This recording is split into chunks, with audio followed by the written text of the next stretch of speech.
let's start off in Mini Bridge. And in Mini Bridge, I'm going to scroll through and I see a document that has a background that I really want to use. I really like this background. However, it's in an InDesign document. So what I'll do is I'll just right click on that InDesign document and I'll say show linked files. That will let me preview all of the images that were linked or placed inside of that InDesign file, and there it is, my background PSD. So I just go ahead and launch that, and then I need to get the image that I actually want to put on top of that, which is going to be one of the models I shot. Now in this case, she's on a gray background, but there's a bigger problem. She has hair. Okay, so this has been the age-old problem for anyone that's worked with compositing, trying to get rid of the background when the subject has hair or soft edges, and this is where Photoshop CS5 really shines. So the first thing we'll do is we'll use a tool that usually doesn't do a good job of this, and it's the quick selection tool. Now, what I'm going to do with the quick selection tool is just basically grab a quick selection.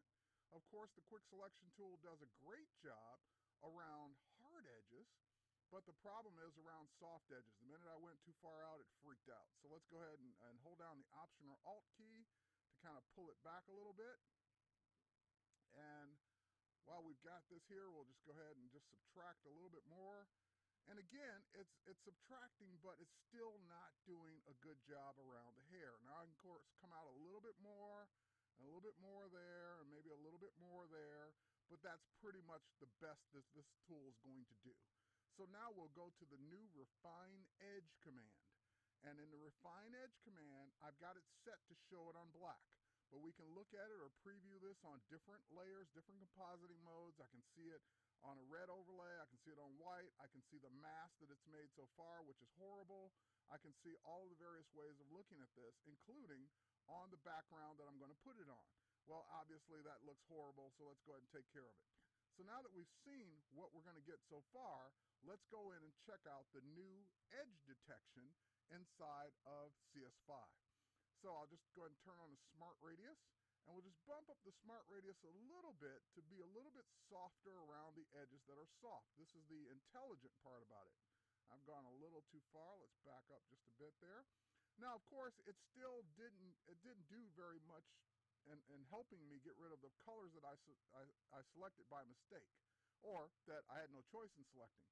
So now we'll use this tool that's selected by default. It's the Refine Radius tool. And I'll just pump up my brush just a little bit, and I'll just go ahead and start painting on what I knew to be gray, and it looks like I'm adding more gray in, when in fact what it's doing is it's saying, oh, you want to get rid of that color? Just let go, and it starts to get rid of that color out of the image.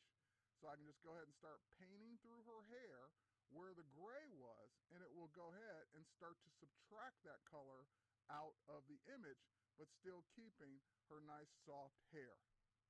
Now, of course, depending on the image, some of that gray is actually reflected into the subject itself, into her hair.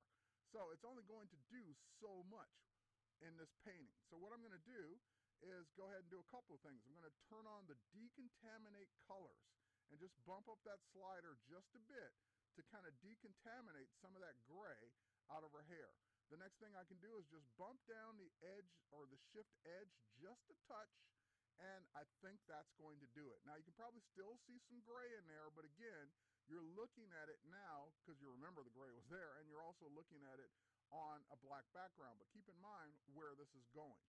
So now I've got it set to output this as a new layer and layer mask, which is going to be the default when you choose decontaminate colors. We'll just click OK now, and guess what? As soon as it outputs that layer, we're good to go. So now we'll just go ahead and zoom in on it so you can really examine it and look at the job it did. Fantastic job on the hair and the edges around that image that were just no way to do it that fast with any other tool or method you've been doing before.